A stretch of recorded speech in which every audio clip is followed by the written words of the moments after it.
In the golden age of ancient Alexandria, a grand edifice stands by the harbour, part temple, part academy, its marble colonnades bathed in Mediterranean sun. This is the Great Library, the legendary storehouse of human knowledge. Inside, scholars in white robes pore over papyrus scrolls as light filters through high windows. Shelves stretch for corridors, laden with texts collected from every corner of the known world. Ancient sources say it held as many as 700,000 scrolls, a universal library to contain all wisdom. Here, Eratosthenes measured the Earth's circumference, Hero experimented with a primitive steam engine, and editors like Aristarchus crafted definitive editions of Homer. It is a place of whispers and wonder, where knowledge is almost a religion. The very air vibrates with the idea that to learn is a sacred duty. Ancient writers likened the library to a brain for the civilized world, a memory of mankind, and like a proud cathedral of intellect, it drew the devout from thousands of miles. The people of Alexandria walk its aisles in awe, cognizant that within these scrolls lie the secrets of creation, the annals of history, the musings of philosophers and mathematicians, all the gifts of the muses, for whom the library's parent institute, the Mousean, is aptly named. In this sanctuary of scholarship, language, and learning from Egypt, Greece, Persia, India, and beyond mingle. The ambition is as grand as Babel, one place for all knowledge. And as with the Tower of Babel, such lofty human aspiration courts both marvel and mystery, even the jealousy of gods. One day, the world would awaken to find this pinnacle of learning vanished. What happened to the Library of Alexandria? The question has echoed through time, a riddle of ashes and ink. The answer, like the library's collection, must be sought amid fragments and ruins, and in the age-old struggle between enlightenment and oblivion. We begin our investigation in 48 BC, amid the smoke and chaos of war. Alexandria is engulfed in battle cries. Julius Caesar himself is cornered by enemy forces near the great harbour. Determined to deny his foes the fleet, Caesar orders ships set ablaze. The fire jumps from vessel to waterfront, then leaps wildly to the dockside buildings. By night, an inferno devours the docks and storehouses. In the melee, flames lick toward the royal quarter. Roman historian Seneca, quoting Livy, says that 40,000 scrolls were lost in the conflagration. The Greek biographer Plutarch later wrote that Caesar's fire spread on and destroyed the great library. One can imagine panicked librarians forming a bucket brigade, desperate to quench the flames as papyrus embers whirl in the dark sky. Yet another witness, Cassius Dio, described a slightly different scene, the blaze consuming not the entire library proper, but the dockyards and storehouses of grain and books near the sea. In other words, perhaps it was a wing of the library, or storage depots that burned, not the main halls. The truth is elusive, shrouded in smoke and propaganda. What is certain is that a treasure of knowledge did burn that day, perhaps an annex of the library holding tens of thousands of scrolls. The heart of the library took a hit, a wound, not necessarily a fatal one. In the aftermath, Alexandria's scholars must have sifted through the charred scrolls, salvaging what they could. The geographer Strabo, visiting the city decades later around 20 BC, casually mentions viewing the Mousean, the research institute encompassing the library, implying that institution was still functioning. Strabo does not speak of the library in grand terms. Perhaps it was a diminished thing by then, a phoenix half risen from Caesar's ashes, yet it endured. The very rumor that Mark Antony replenished the library by gifting Cleopatra 200,000 scrolls from the rival collection of Pergamum supports the idea that the library's flame had not been fully extinguished.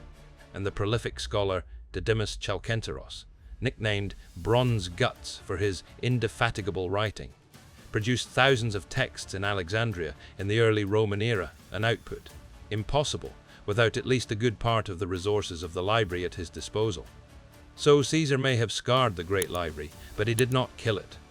The image of Julius Caesar watching Alexandria's harbour burn is iconic, almost symbolic, a conqueror unwittingly torching the treasury of human memory. Yet, in this historical whodunit, Caesar is but the first suspect on a long list. The library story didn't end in one night of fire.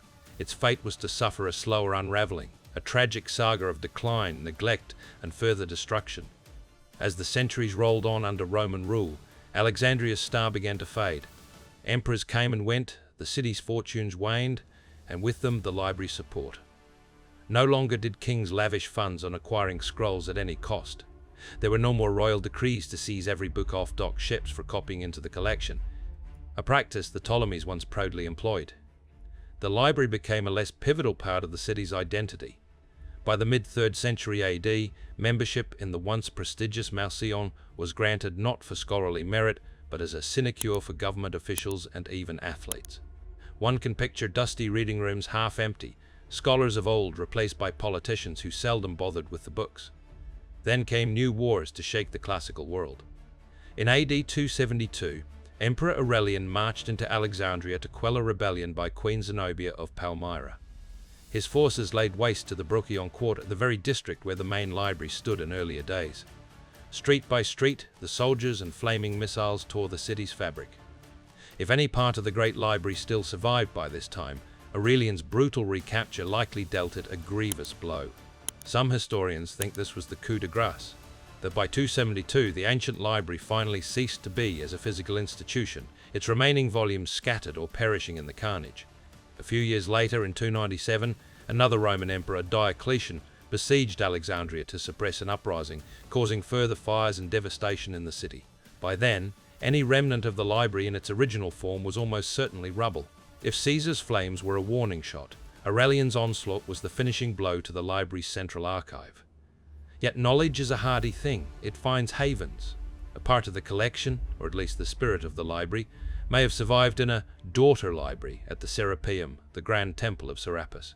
The Serapeum, located in another quarter of the city, housed its own collection of books and scrolls and was a center of learning in the later Roman era. For a while, it became the last refuge of pagan scholarship in Alexandria, a candle flickering while the great torch had fallen. By the late 4th century, devout philosophers still gathered in the Serapeum's shadow, teaching Neoplatonism and preserving what they could of Greek philosophy. The library's legacy lived on here, in the very precincts of a pagan god's shrine, as if under divine protection. But this, too, would invite disaster in an age of zealous faith.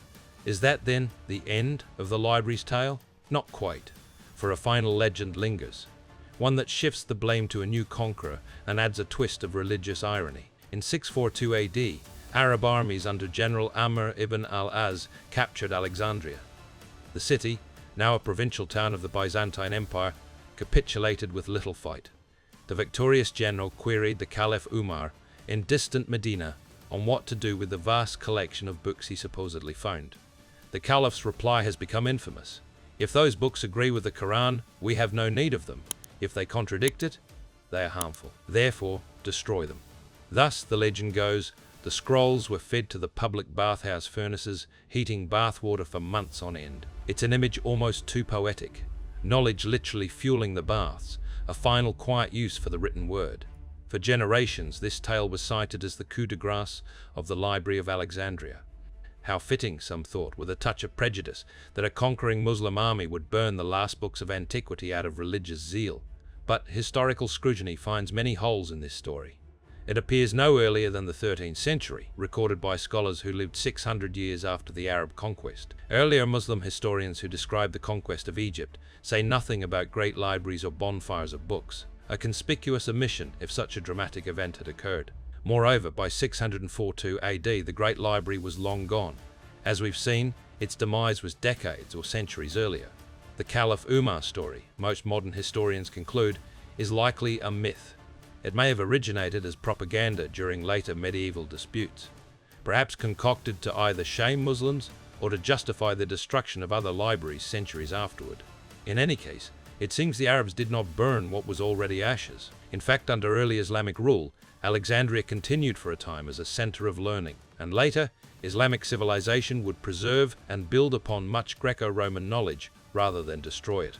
So the tale of the Muslim bonfire of books serves more as a moral fable than a factual account. And yet, it persists in popular imagination, a testament to how the mystery of the library's end invites even apocryphal answers.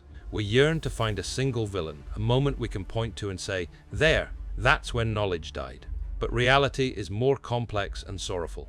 The truth is that the Library of Alexandria did not perish in one cataclysmic blaze, but in waves, like a shoreline eroded by relentless tides. It was not a murder, but a slow fading, a chapter of destruction here and neglect there, a change in worldview somewhere else. Julius Caesar's fire was real enough, but the library survived it in some form. The slow decline under Roman rule, the drying up of funds, the exile of scholars, was another kind of death by 1,000 cuts. The coup of Aurelian's war, the fanaticism of Theophilus's purge, and the void of later years each carried off a piece of the library's soul.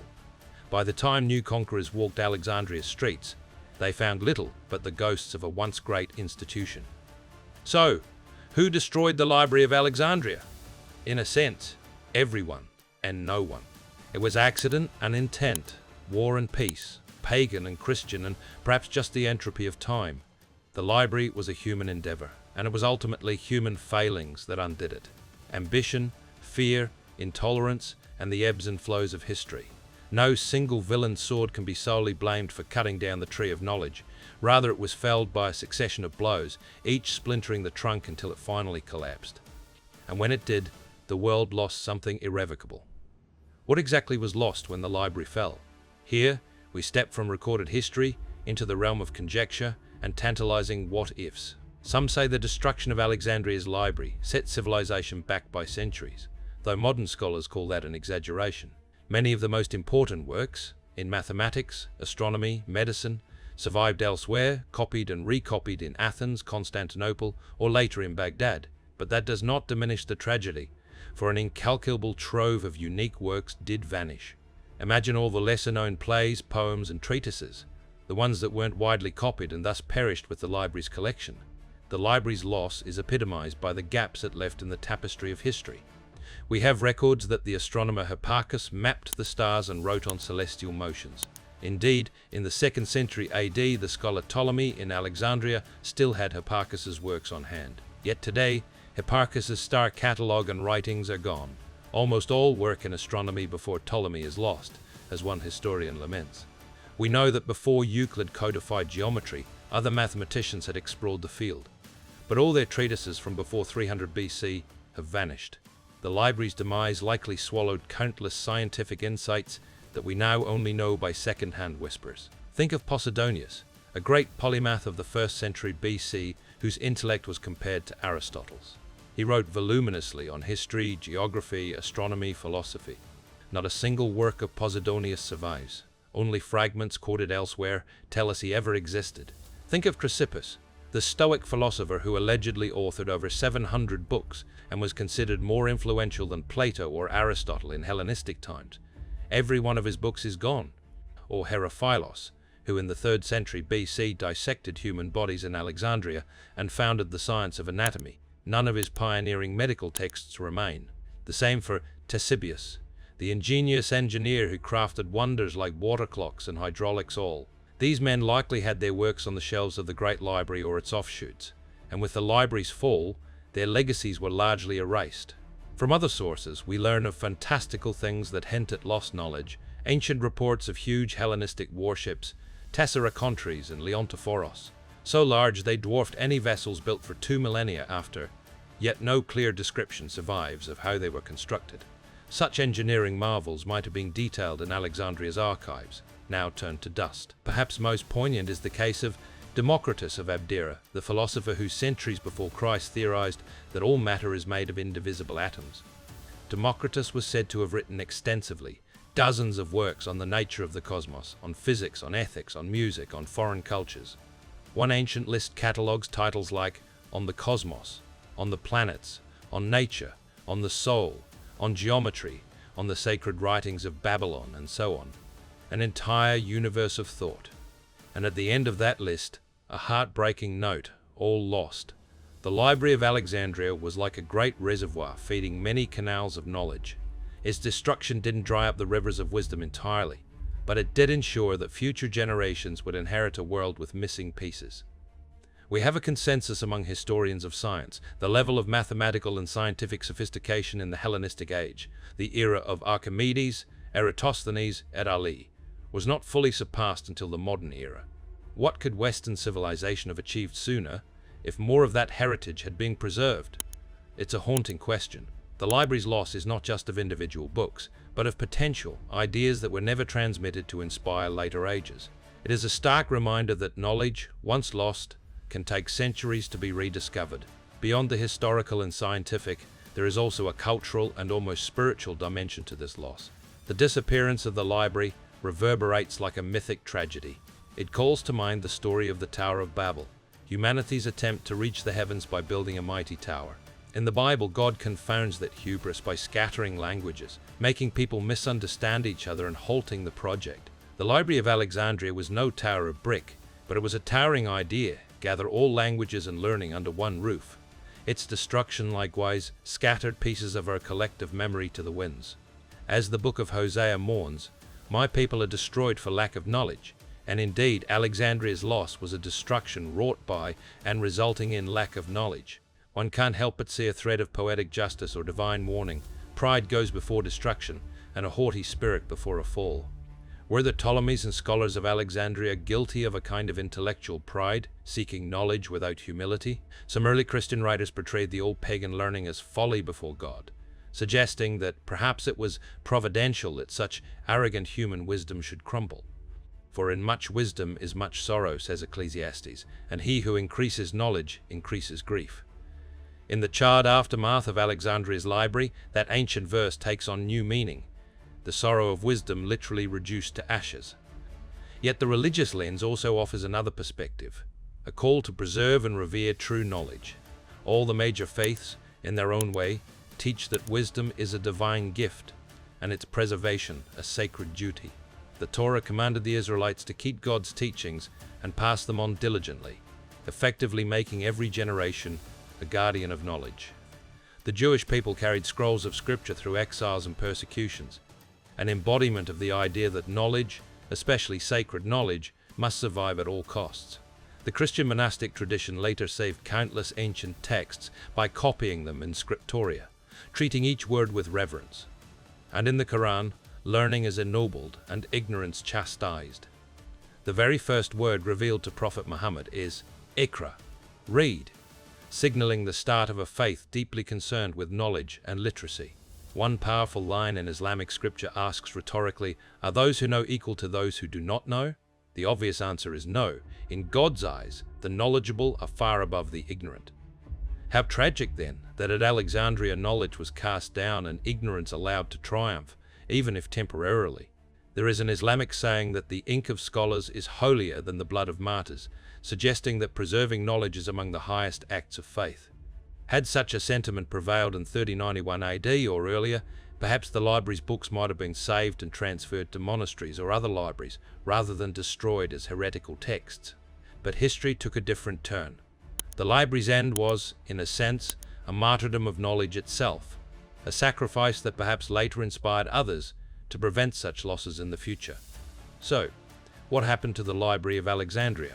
We have followed the evidence through time, a tale of fires, some accidental, some deliberate, of intellectual glory and hubristic folly, of human hands delivering both enlightenment and destruction. Ultimately, the library fell victim to the same forces that often undo the best of human endeavors: conflict, fanaticism, and the passage of ages. Its scrolls did not simply burn, they decayed in neglect. They were dispersed by thieves. They were rejected by those who couldn't see their value. In the library's demise, we see a cautionary tale.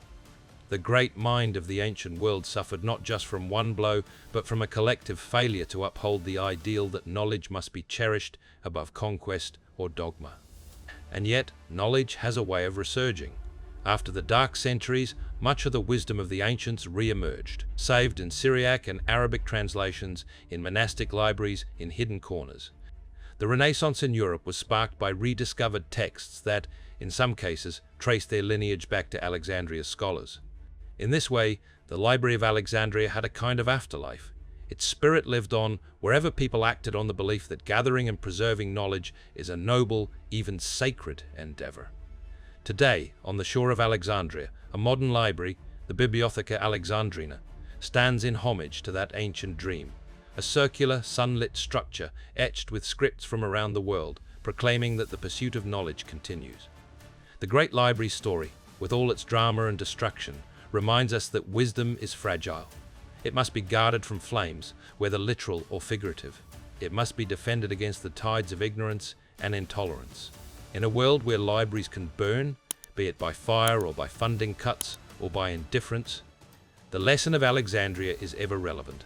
As we close this cinematic investigation, we're left with an image, the ghosts of scribes wandering through the smoke of a ruined library, gathering up fallen scrolls, weeping for lost words. It feels like a scene out of scripture, a lamentation akin to prophets grieving the loss of a holy city. The Library of Alexandria was not holy in the religious sense, but to humanity it was hallowed ground. Its fate serves as both a warning and an inspiration. The warning is that we can, through our own folly, destroy the treasures of our collective mind. The inspiration is that we can also choose to protect and rebuild that which is lost. In the end, the Library of Alexandria lives on, not in any building, but in our resolve to remember its story and not let history's knowledge vanish again. The ancient library burned, but its light still glimmers in every quest for understanding, a spark that refuses to die as long as we, the inheritors of human civilization, refuse to let it die.